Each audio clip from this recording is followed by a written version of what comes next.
Hey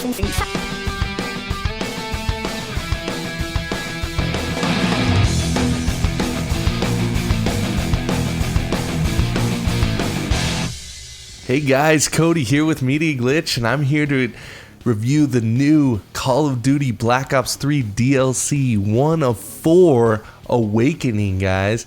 And we're going to hit Skyjacked, Rise, Splash, Gauntlet, and the new Zombies episode, Der Eisendrachen. So the first map, Skyjacked here, a lot of you who played Black Ops 2 know this map very well. It was hijacked, kind of remastered for Black Ops 3. And the differences with this map is that Black Ops 2 Hijacked was set on a yacht, kind of a smaller boat, kind of small setting. Well, this is on like a police floating aircraft carrier thingy, and if you look, it's like, oh, it's got to be the exact same size as the Hijacked. I mean, it looks the exact same dimensions. It plays the exact same. You can see how it looks very similar, and nothing about it's going to surprise you. But what they did do, which is great for this game, is they incorporated some new things that help with the new jump packs that Black Ops 3 has. As you saw, I jumped through that hole to the bottom of the ship. That was not there in Hijacked. To get down here, you went one of two ways, which made it really not a great place to put objectives, because there was only two ways in and out. Well, now with that third way, it just becomes a lot more chaotic, makes it a lot easier to use objectives such as hardpoint like I'm playing here, and it just makes this map a little bit more dynamic. I just kind of feel this map is a little too small for the way in which Black Ops 3 plays. I mean, this map is a little chaotic. Now Rise is the next map we have, and this map is set on like a construction site. This is probably your biggest map for the DLC Awakening. It has a lot of water in it, which is kind of ironic because we have a map also called Splash that we'll get into in a little bit. But this map, while it's the biggest, it really doesn't play big. There's a lot of smaller close quarter combat, not a lot of long sightlines, which means the gameplay is going to be more middle to close range. As you can see here, I'm playing with a shotgun on the biggest map, but this map plays well. I like it. It's great for objective game modes, and it's also pretty good for your non-objective like team deathmatch and free-for-all. But all in all, I think you'll like this map a lot. Now the next map we're going to get into is Splash. This is the main one, guys. This is, I mean, you can just see it. Look how beautiful this thing looks. It is amazing. This is set at an abandoned water park, but as you can see, there's water and it's pretty clear, so I think it's maintained pretty well. So I don't know how abandoned it's been, but this map is just really awesome. It's really fun to play. The game was really well designed, this map, because you've got so many different things you could do in it. There's a lot of different levels, like with slides and tubes to go in through, but also water that is just, it feels really full, and you got a good feel for this map.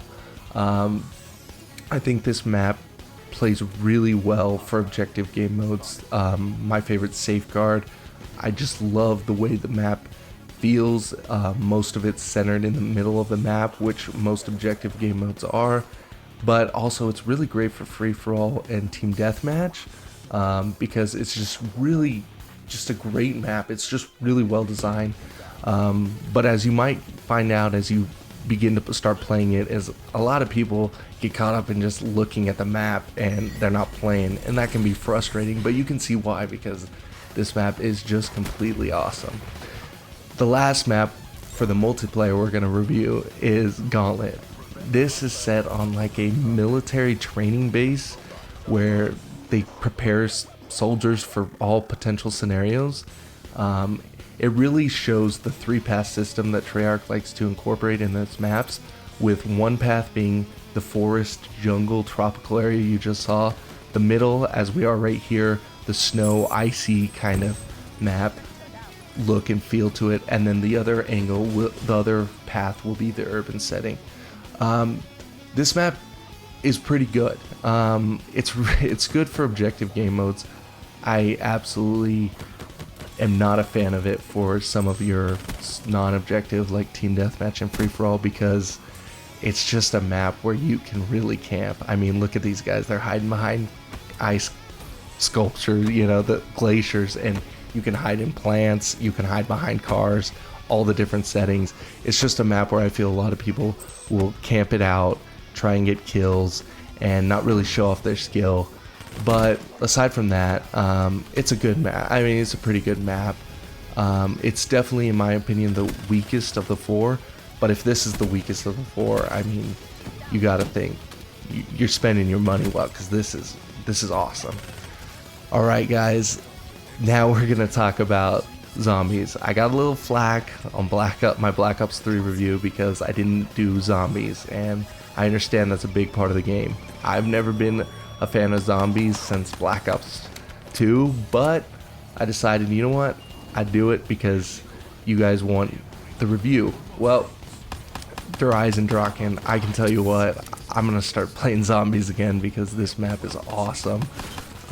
As you can see, there's kind of a dragon head on the wall. There's 4 different ones throughout this map, and if you feed them enough zombies, they'll go away, and then you get this bow and arrow with explosive tip, a really powerful weapon that can just help you go further into the levels. Another thing I really like about this map is that I never feel like there's a bottleneck area. There's plenty of room to kind of run around and get away from zombies when you're getting a little crazy, but at the same time, it's not completely chaotic. You can kind of feel your way throughout this whole map. But I will say this, there is some new stuff that just came down from Black Ops 3, some release.